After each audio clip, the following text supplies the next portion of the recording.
یہ بڑی اللہ الرحمن الرحیم الحمد للہ رب العالمین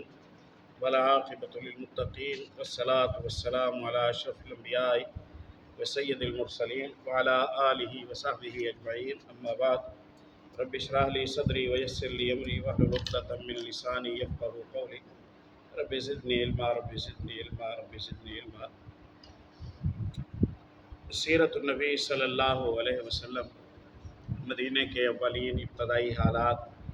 مدینہ میں بسنے والی تین قومیں، ان کا مزاج، ان کے مالی حالات، ان کی دینی حالتیں، ان پر پچھلے اور اس سے پچھلے دو سبقوں میں بات ہوئی تھی اور بات مکمل نہیں ہوئی تھی۔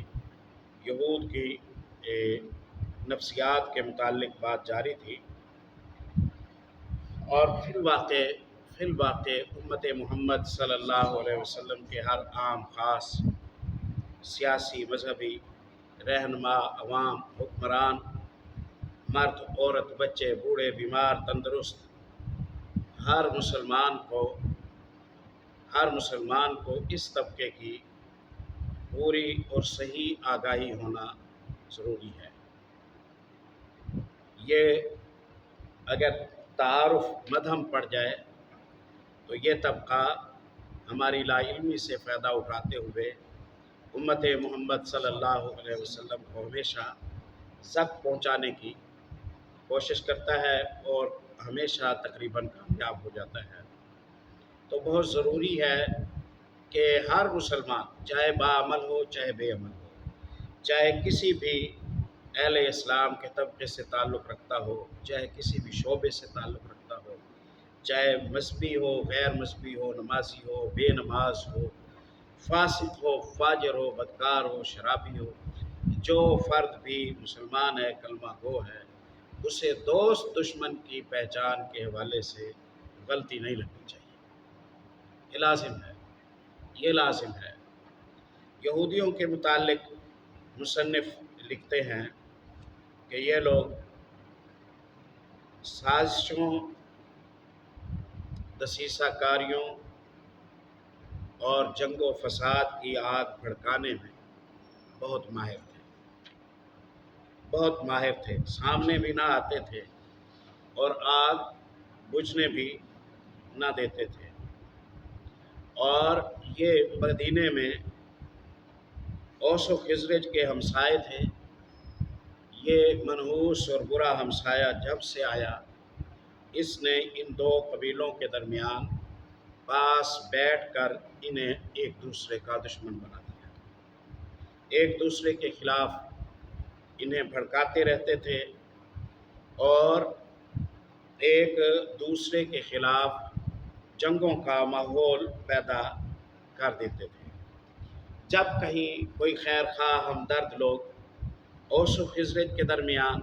صلح کرانے کے لیے آگے بڑھتے اور صلح ہو جاتی، تو یہ لوگ دوبارہ ان کے درمیان غلط فہمیاں پیدا کر کے اور پھر دوبارہ معاملے کو گرما دیا کرتے تھے۔ یہی قصہ تھا ان کا شروع سے، یہی قصہ تھا۔ اور کسی چیز کو بنانے والا اس کے فائدوں اور نقصانات اور اس کے مزاج کو سب سے بہتر جانتا ہے۔ یہودیوں کے شر و فساد کے حوالے سے اللہ پاک نے قرآن پاک میں ان کا اتنا تعارف کرایا ہے کہ آپ اندازہ کیجئے کہ سورۃ البقرہ مدینہ کے ابتدائی دور میں نازل ہوئی۔ سورۃ البقرہ کے جو مضامین ہیں وہ دو حصوں پر، پہلا نصف اول ہے، جو نصف اول میں یہودیوں کا یعنی 5ویں رکوع سے لے کر تقریباً آدھی سورۃ بقرہ تک، اس میں صرف یہودیوں کا تذکرہ ہے۔ یا بنی اسرائیل سے یہ تذکرہ شروع ہوتا ہے، اے اسرائیل کے بیٹو، اے یعقوب علیہ السلام کی اولاد، یہاں سے شروع ہوا۔ اور یہودیوں کا حسد، یہودیوں کا بغض، یہودیوں کی سازشیں، یہودیوں کا نظریہ، یہودیوں کی عہد شکنی، یہودیوں کی بد اخلاقیاں، یہودیوں کے گمراہ کن نظریات اور یہودیوں کا شر اور فساد پھیلانا، یہ سارا کچھ تقریباً دوسرے پارے کے نصف تک صرف یہودیوں کا تذکرہ ہے، صرف یہودیوں کا تذکرہ ہے دوسرے پارے کے نصف تک۔ تنگ ذہن ہیں، تاریک ہیں، متعصب ہیں، اپنے آپ کو کائنات کی ایسی مخلوق، اسپیشل مخلوق سمجھتے ہیں کہ جس سے سرداری کے لیے پیدا کیا گیا ہو، اور باقی ساری کائنات کے ہر طرح کے فرد کو، حتیٰ کہ آج ان کی انگلیوں پر ناچنے والے جو عیسائی ہیں، انہیں بھی وہ اپنا غلام اور نوکر ہی سمجھتے ہیں، اس سے زیادہ انہیں کوئی اوقات نہیں دیتے ہیں۔ آپس میں ان کے دل اتنے پھٹے ہوئے ہیں یہودیوں اور عیسائیوں کے کہ آپ اندازہ کریں کہ یہودی عیسیٰ علیہ السلام کو نعوذ باللہ ان کے نسب پر ہی اعتراض کرتے ہیں کہ ان کے والد صاحب نہیں تھے، اور عیسائی عیسیٰ علیہ السلام کو اللہ کا بیٹا کہتے ہیں۔ اب ایک شخص عیسیٰ علیہ السلام کا نسب ہی نہیں مانتا،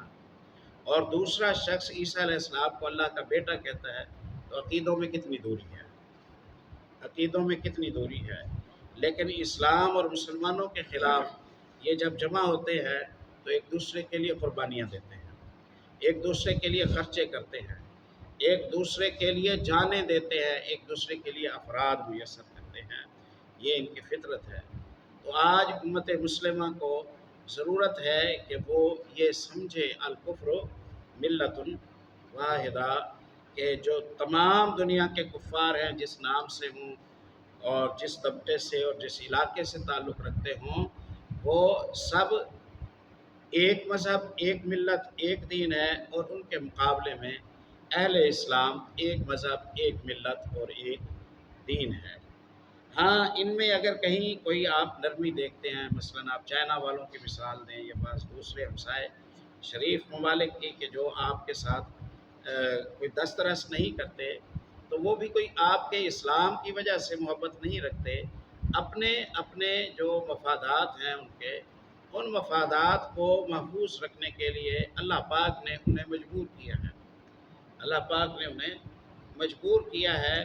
اب امت محمد صلی اللہ علیہ وسلم کو چاہیے کہ وہ اللہ نے جو انہیں حیثیت دی ہے اس حیثیت سے فائدہ اٹھائیں۔ اب اہل پاکستان کے ساتھ چائنا کی جو محبت ہے، جو دوستی ہے، ایک تو یہ ہے کہ بالکل قریبی ہمسائیگی نہیں ہے، کچھ قدرے فاصلہ ہے۔ دوسری وجہ یہ ہے کہ ان دونوں کا مشترکہ دشمن ہندوستان ہے، اس لیے رخ دوسری جانب ہے۔ اور تیسرا یہ ہے کہ شاہراہوں کا تبادلہ، تجارت کا تبادلہ، اور بہتا ہوا سارے سال گرم پانی کا جو سمندر ہے، یہ اللہ پاک نے مسلمانوں کو، اہل اسلام کو، اہل پاکستان کو جو نعمت دی ہے، یہ نعمت اتنی بڑی ہے کہ اگر یہ نعمت انہیں نہ ملے تو انہیں اپنی تجارت کا بہت سارا خسارہ ہو۔ تو اللہ پاک نے انہیں مجبور کیا ہے کہ وہ اہل پاکستان کے ساتھ محبت اور تعلق رکھیں۔ میں دراصل یہ نہیں کہنا چاہ رہا کہ جو کفار ہیں یا مشرکین ہیں ان کے ساتھ بلا امتیاز کوئی جنگ چھیڑ دی جائے۔ میرا کہنے کا مقصد یہ ہے کہ یہ ایسی سپورٹیں ہیں، یہ ایسے سہارے ہیں کہ ان پر انحصار نہ کیا جائے کہ فلاں ہمارے ساتھ کھڑا ہو جائے گا اور فلاں ہمارے ساتھ کھڑا ہو جائے گا اور فلاں ہمارے ساتھ کھڑا ہو جائے گا۔ مسلمان کا معاون اللہ ہے، مسلمان کی مدد کرنے والا اللہ ہے، اور مسلمان کو یہ ٹوٹے پھوٹے مسلمان، لنگڑے لولے مسلمان، عملی بے عملی مسلمان، ان کے گلے کا ہار یہی مسلمان ہی ہوتے ہیں۔ انہیں آپس کا اتحاد مستحکم کرنا چاہیے، آپس کی محبت باقی برقرار رکھنی چاہیے، اور کفار جیسے انہیں استعمال کرتے ہیں ویسے یہ ہزاروں دفعہ انہیں استعمال کریں۔ جغرافیکلی طور پر اللہ نے امت محمد صلی اللہ علیہ وسلم کو جو خطے دیے ہیں وہ دنیا کے سب سے بہترین خطے ہیں، ورنہ کیا پڑی تھی انگریزوں کو ہندوستان میں آ کر حکومت کرنے کی، یا انہیں افغانستان میں آنے کی، یا پاکستان میں انہیں مداخلت کرنے کی، یا بلوچستان میں انہیں آنے کی اور سازشیں کرنے کی۔ اللہ نے ہمیں خزانوں سے بھر دیا ہے، افراد سے بھر دیا ہے، علم سے بھر دیا ہے، صلاحیتوں سے بھر دیا ہے، اللہ پاک نے دولتوں کے انبار لگا دیے ہیں، تو وہ ہماری سادگی سے، ہمارے بھولے پن سے فائدہ اٹھا کر وہ ہم سے مفادات حاصل کرنا چاہتے ہیں۔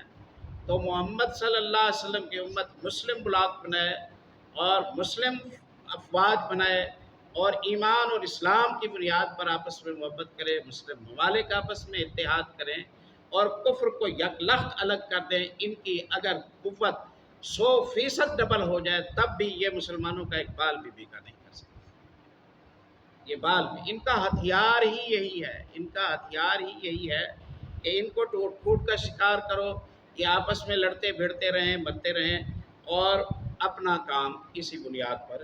چلاؤ۔ جس بندے نے 50 سال بعد خطرناک بننا ہوتا ہے ان کے لیے، اس بندے پر یہ پہلے سے نظر رکھتے ہیں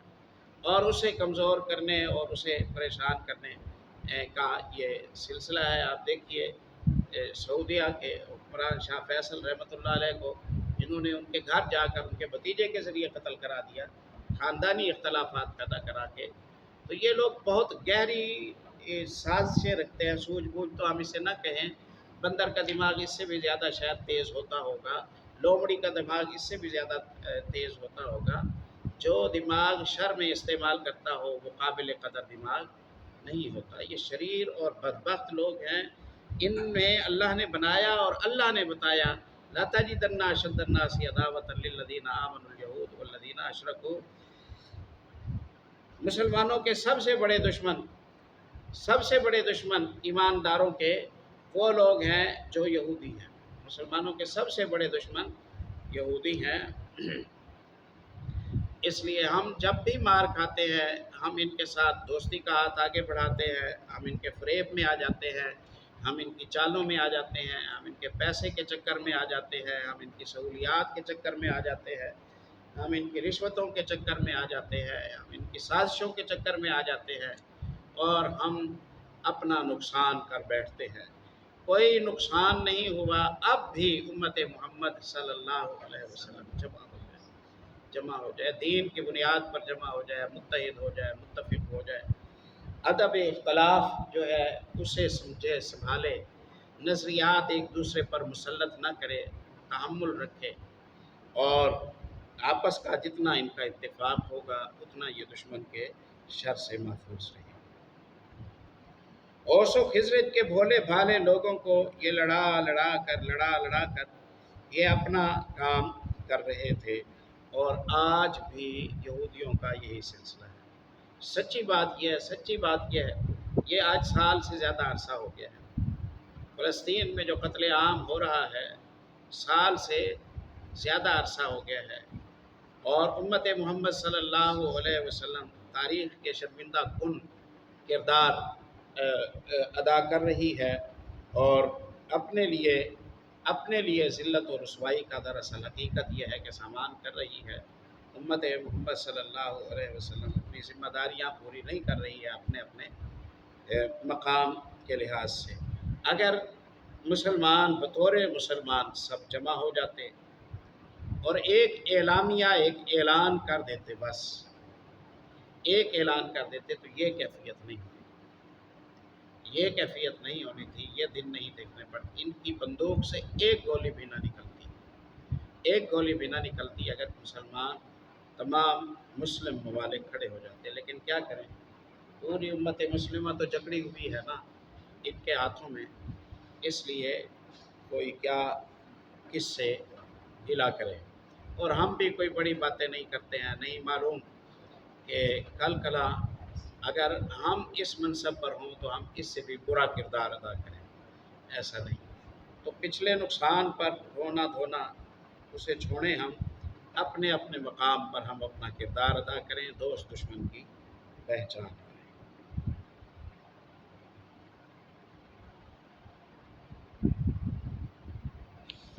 پھر عجب یہ ہے کہ جو سیاسی مجبوریاں ہمیں ہیں وہی انہیں بھی تو ہیں۔ امریکہ نے ایک دن بھی نہیں کہا میں اسرائیل کے ساتھ ہوں، ایک دن بھی نہیں کہا اس نے۔ آج میں اس کے ساتھ نہیں ہوں،